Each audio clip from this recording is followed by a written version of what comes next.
This past May 2013, Ithaca celebrated its second Streets Alive event, drawing between 1,500 and 2,000 people. Cayuga Street was closed to cars and trucks and open to bicyclists, pedestrians, and anyone else who wanted to enjoy the open street. Streets Alive was inspired by a decades-old international movement to open streets on a regular basis to pedestrians and bicyclists to promote healthy lifestyles. The movement started in 1965 with Seattle Bicycle Sundays. New York City, San Francisco, and Ottawa followed. In the 70s, the movement was popularized by the Ciclovia in Bogotá, Colombia. In Bogotá, part of the goal was to elevate the bicycle's image.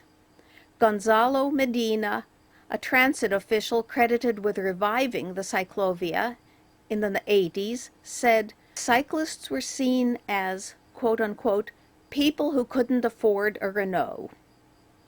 He hoped that such events would make bicycles popular with all segments of the community.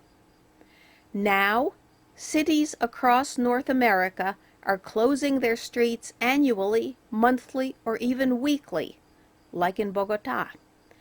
At Ithaca's Streets Alive event, we met with Karim, campaign leader for Get Your GreenBack Tompkins. Well, there were a group of people who had been talking about doing this here in Ithaca. I mean, this has been going on in other places for 20 or 30 years now around the world, and they've just found it very an effective way to get people out and exploring what it's like to move around the city using your own energy, walking and biking. Finally, it sort of came together last September when I was doing an internship at Ithaca Tompkins County Transit Council, and I asked Fernando if I could sort of convene a group of people to think about bringing it here. So that's sort of this, all the fuel was there, but that was sort of the spark, and then everybody sort of jumped on, and it's been really Jean Lissesse and Vicki Armstrong from Creating Healthy Places who have done the most of the work. Well, we're trying, it's meant to be a community event where people can explore active transportation, so walking and biking for transportation. So we see lemonade stands, people walking up and down the street selling cookies, small nonprofits getting drives, and we realized this wouldn't be possible without so many pedestrians, without so many bicyclists. I'm here with the Friends Bike Clinic, and Friends means as in Quakers funded this program, and bike means as in bicycles, vehicles with two wheels, pedal powered, and clinic means people get together, and some people know how to fix bikes and some people need bikes fixed, and we all learn from each other. Friends Bike Clinic meets twice a week to work on bicycles. Thursdays at Press Bay Alley, corner Green and Geneva Streets in downtown Ithaca, and Sundays at the Quaker Meeting House, 3rd and Madison Streets. So I hope more people bike. I bike myself. It's my main mode of transportation. I've been doing that biking for 3 years. We just wanted to see what you were selling here. We are selling lemonade, bacon, and chocolate Hershey Kisses. It's an interesting combination. Why are you doing that today? What made you came out today? Streets Alive. So you just thought a lot of people were going to be out, and what do you think of the event? Do you like it? Uh-huh. Okay, great. I think that's...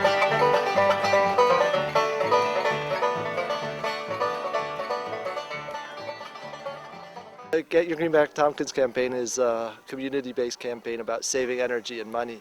And one of the biggest areas in our life where we spend a lot of money and we use a lot of energy is in transportation. It's about 1/3 of the county's community carbon footprint is from the way we move around. And that's because we mostly drive when it comes to transportation. And we mostly drive alone. So it's basically taking like 4,000 pounds of metal to move a 150-pound person around, and it's not very energy efficient, and it costs a lot of money. What can the city do? What are the other steps? Like events like this are a great first thing, but what else is needed here to really democratize transportation, to give people choices, and to get people to save energy and money? Well, the people who work in this field talk about 4 or 5 E's. So the first E being education. We have to know and how to ride a bike, how to walk around. Some of us haven't had much practice with that. Another E is the engineering side of things. So there actually has to be infrastructure in place that makes it easy and safe for people to get around. One of the biggest reasons people say they don't bike more often is because they don't feel safe on the road. So the city has a big role in providing that infrastructure. The third E is encouragement, or events like this one where you can try it out and it's fun, and you're like, oh, I can actually do that. The fourth E is enforcement. So the police have a role to play in making the streets safe by making sure people, all users, walkers, bikers, and especially drivers, those who are going around in 4,000-pound vehicle that can crush you, are being very, very safe.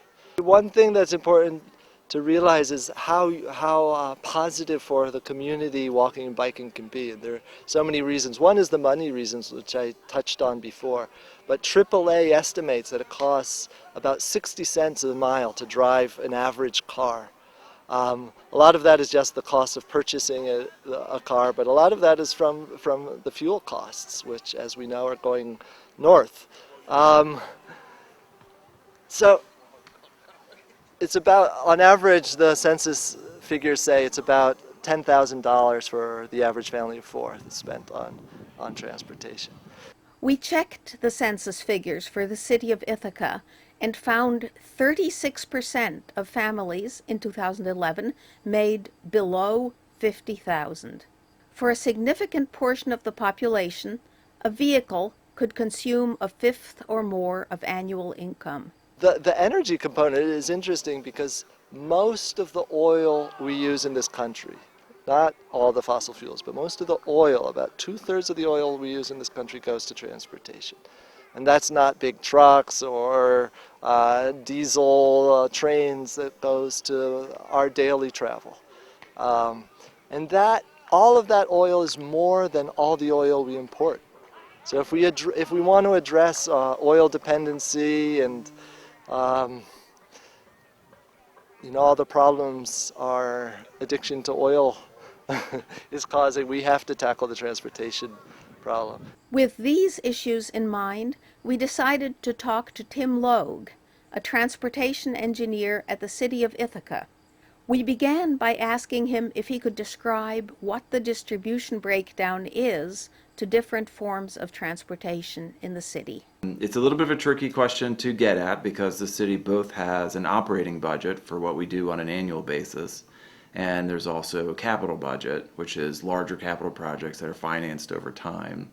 We also get grant sources from New York State or the federal government, and of course things like sidewalks are paid for by private property owners. It's a little bit hard to break it all apart, but we did do a little analysis on a few years of the budget from 2006 to 2010, just looking at our annual operating costs, so the money we spend out of the annual city budget, and making some assumptions that even when you pave a street, there's some benefits for bicyclists because it's a smooth pavement. So if you make some assumptions on percentages, we came down to saying almost 3/4 of the city's public works budget is spent on the motor vehicle, about 12% of the budget is spent for pedestrians, about 5% for bicycles, and a little over 11% for transit, particularly TCAT, because we make an annual payment to TCAT.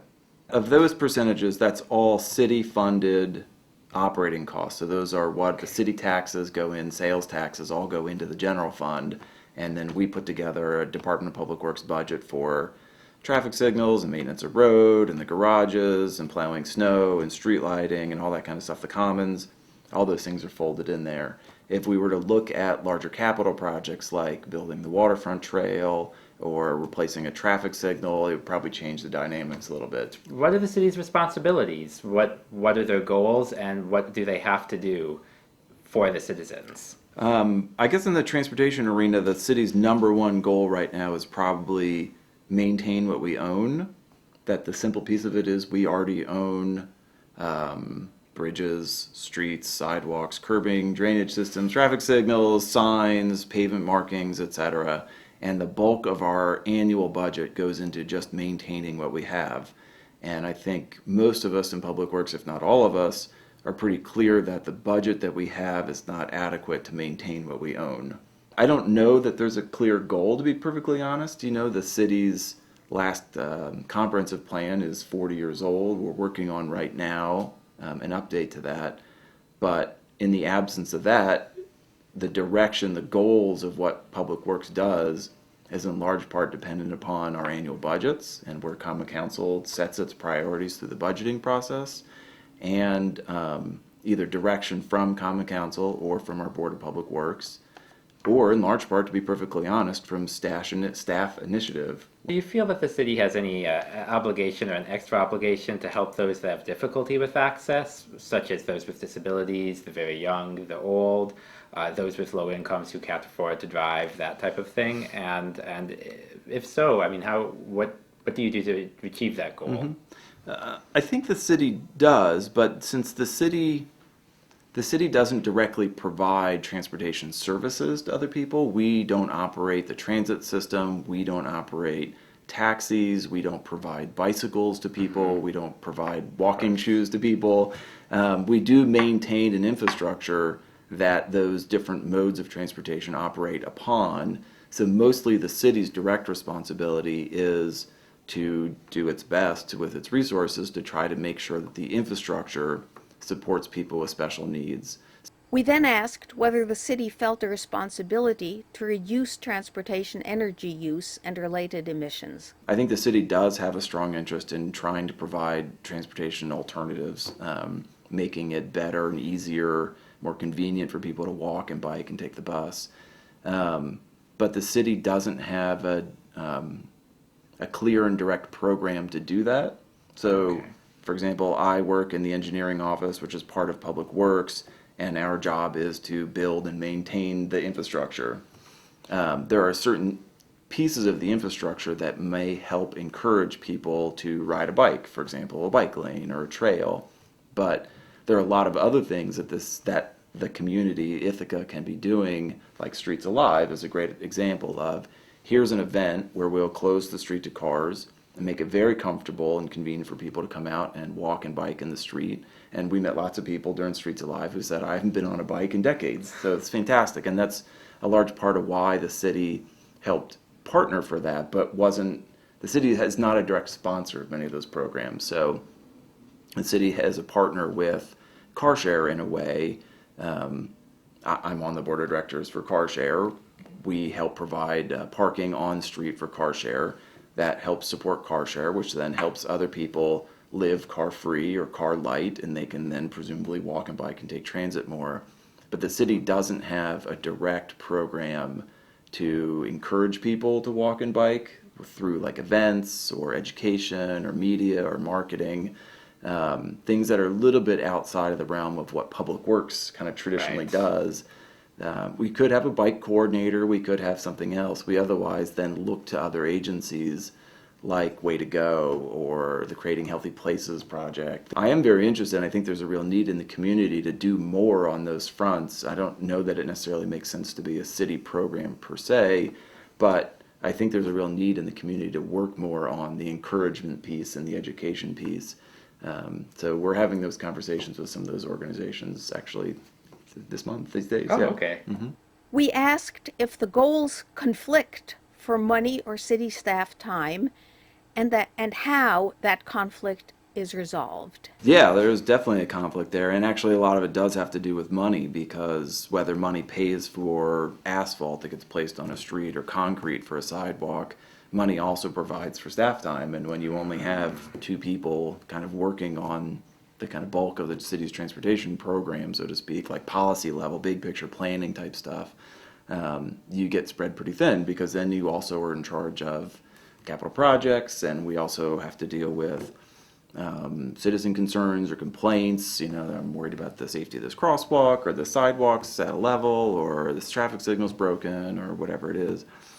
A 2012 report by a subcommittee of the Board of Public Works estimated that replacing sidewalks in condemnable condition would cost $13 million. We asked Tim about sidewalk funding. Can you explain that for people who don't know how sidewalks are maintained and what you personally think of the system? Currently, the city's charter and code say that the adjacent property owners are responsible for sidewalk costs. That includes potentially building the sidewalk in the first instance, repairing concrete as it is damaged or is broken or fails over time, keeping it clean, sweeping, shoveling snow. Basically all responsibilities for sidewalk are on the adjacent property owner. And it's been like that since the city was incorporated, as far as I know, for decades, years, 100 years, 1888. There are a lot of things that are nice about that, I guess. In some ways, it relieves the city of a direct cost. We can push that off to property owners. There are a lot of things about it that are very difficult, both for property owners, because they may not have a sidewalk bill for 20 years, and then their sidewalk starts to get bad, and then they're looking at, because concrete is expensive, a $3,000 or $4,000 or $5,000 bill, which is a big expense, particularly if you didn't expect it. There's also a fair amount of administrative work that goes along on the city's part to try to get sidewalks fixed. So first we have to know the sidewalk is in bad shape. We have to go inspect it. There's a series of engineering standards we're going to use to say whether it's really that bad, or whether it's just moderately bad, or whether it's satisfactory. We have to let the property owner know, put them on notice. We have to give them an adequate amount of time to fix it. If they don't fix it, we will go fix it, and then we'll send them a bill. And people will argue about the bill because nobody wants to pay for it. And so there's a lot of work that goes along with it that makes it very difficult. The city's been talking about changing it. We talk about it every few years usually. Right now there seems to be a real concerted effort to look at alternate ways to fund it. I think there's a real fear about the idea that the city would take over the costs of all sidewalk, except for probably shoveling and things like that will always be on the adjacent neighbor. Although not everybody does it that way across the country. That's the most common thing, I think. And sidewalk repairs are a big cost, but they kind of come in fairly long waves, I guess, of when things happen. So there's some interest in having the city take over the costs of repairing the concrete. A lot of people say, why does the city make people pay for sidewalks in the first instance? We don't make people pay for roads when we build roads. Yeah. And the truth is, actually, our city code says if we build a brand new public street and the city decides to build it, you will pay for it. The adjacent property owners will pay for the street. And typically most new streets get built. Of course, very few new streets get built in the city at this point, but would happen through like a subdivision and a developer building those, and they would pay for the street in the first instance, and then the cost of that street would then get basically put in the sale price of those houses. So in effect, those people only do pay for the initial cost of building streets. We don't say that once the street is built, you continue to have to fill potholes or patch pieces of the street. The city does take on the maintenance work for that forever. After our interview with Tim, the Board of Public Works endorsed a new policy that established sidewalk improvement districts based loosely on Ithaca's 5 wards, and an annual assessment that would pay for annual repairs. We also asked Tim about parking and how the city views that as a piece of the transportation puzzle. He explained that until recently, parking was decentralized over 6 departments. It's a very difficult thing to try to coordinate any kind of unified parking policy or program for the city.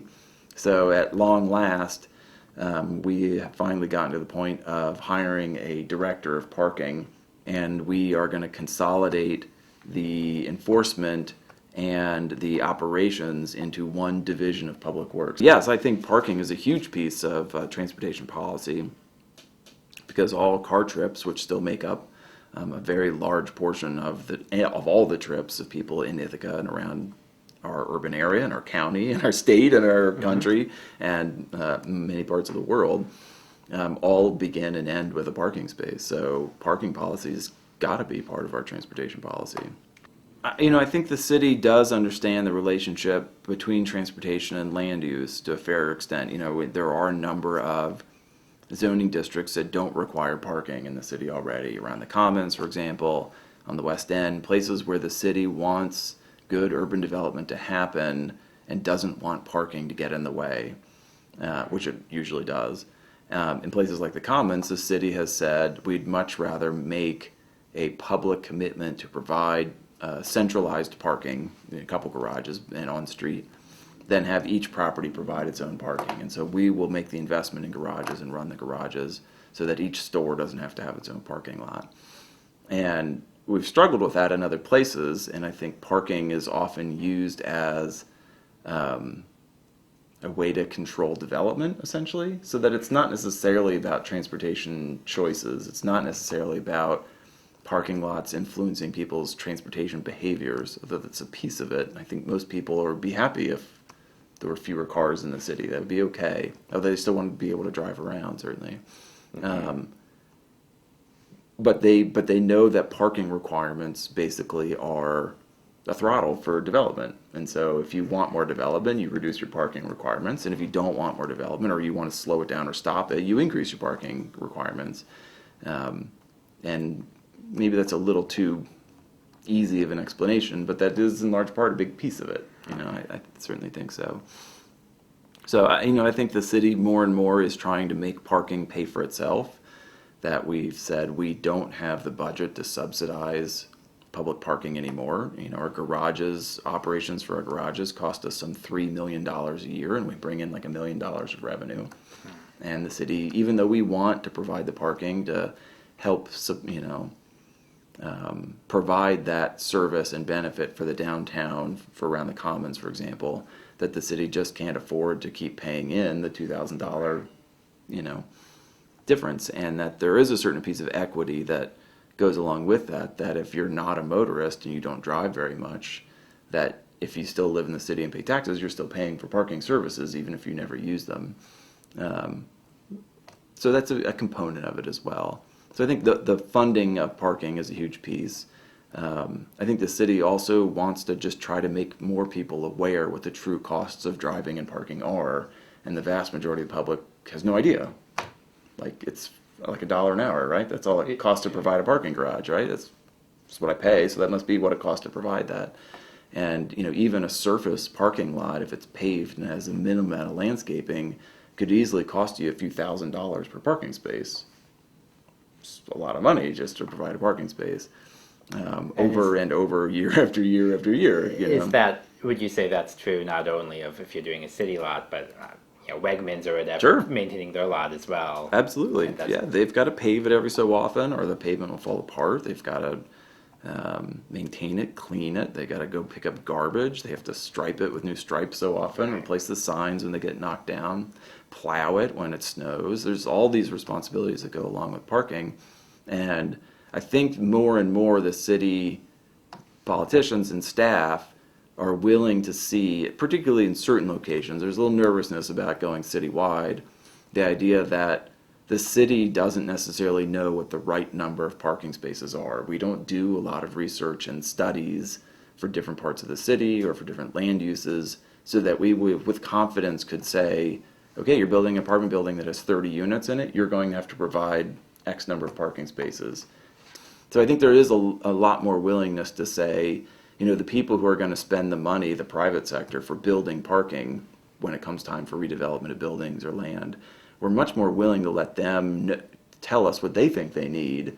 And there are some developers who are going to say, I want zero, but most of them are going to want to provide some parking. They realize that cars are not going away today or tomorrow or next week or next year or even 10 years, or the fuel may change, other things may change, but likely we will have private automobiles for many, many years to come. And many of them are not willing to take the risk, or the banks that finance them are not willing to take the risk to say zero parking on site for 30 apartments.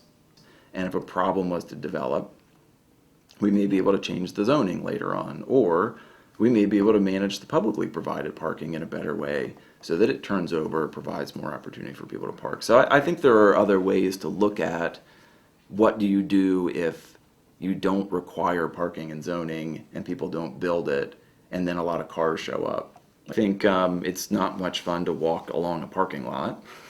It's not. Boring. You'd much rather see a store or a cafe or something that's kind of interesting and fun. So some of it is kind of just aesthetics. What does it look like? Okay.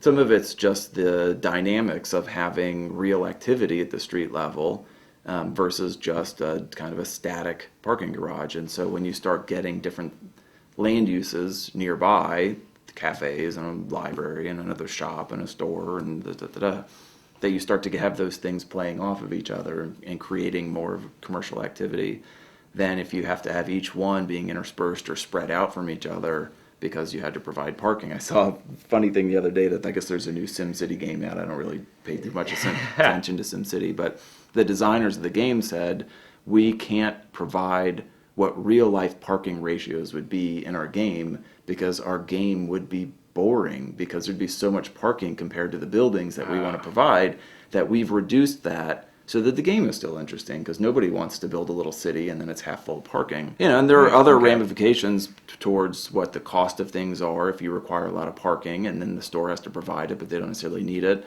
they still have to pay for it and then that ends up in the prices of the things that you buy. Or there are things like stormwater runoff and other, implications of what do we do when we build parking. So, Any other pressing transportation issues you wanted to discuss or mention? a few of us are really interested in having a more active, walking and biking or active transportation advocacy group in Ithaca, something that can really support the things like Streets Alive and Bike to Work Day and working through schools and also provide some of the activism that helps municipalities or the county or the city or the town support the things, because if you say, well, I could build this street with no sidewalks and no bike lanes, it will cost so much, but in order to get bike lanes and sidewalks in there, it's probably going to have to be a little bit wider, which means it's probably going to be a little more expensive, and you bring that to the decision makers, they may be in a difficult economic position and say, well, maybe we should fund the less expensive thing. And if there's no real advocacy group outside of City Hall advocating for things, it makes it harder to make some of those decisions sometimes. Maybe even looking towards not just residents of the city, but so many of the people who drive on our city streets are commuters from counties around us, and we have almost no outreach efforts to them.